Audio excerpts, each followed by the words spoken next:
Non, on n'est pas mercredi, on est mardi. Ah, parce que sinon, on aurait eu droit au petit dessin, mais pas Demain. aujourd'hui. Demain, voilà, on va être patient. C'est dommage, il peignait si bien.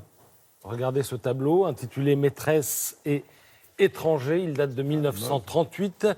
Il est signé Émile Nolde. Alors, peintre phare, on va dire, de l'expressionnisme allemand.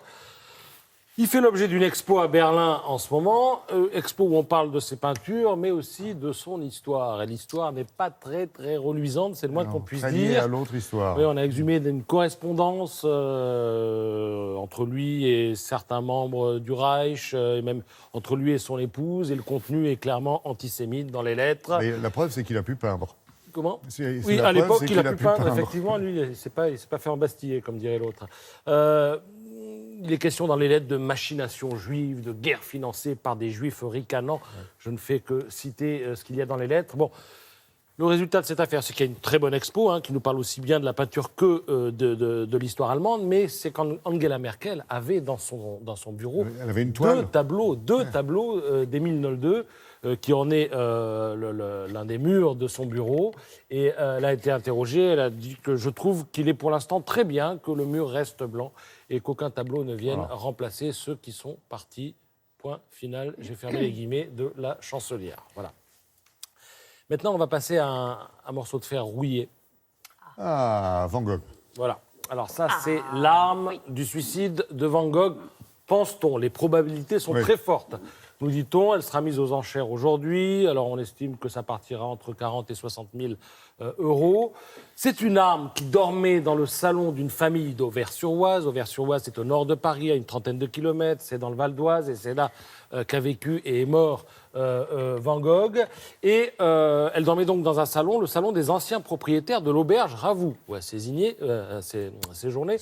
Van Gogh. Et alors, l'histoire, elle est amusante, c'est-à-dire qu'en 2003... Enfin, elle se termine pas bien. Hein. Oui, elle se termine pas bien pour Van Gogh, elle va se terminer bien pour les anciens, vous allez voir.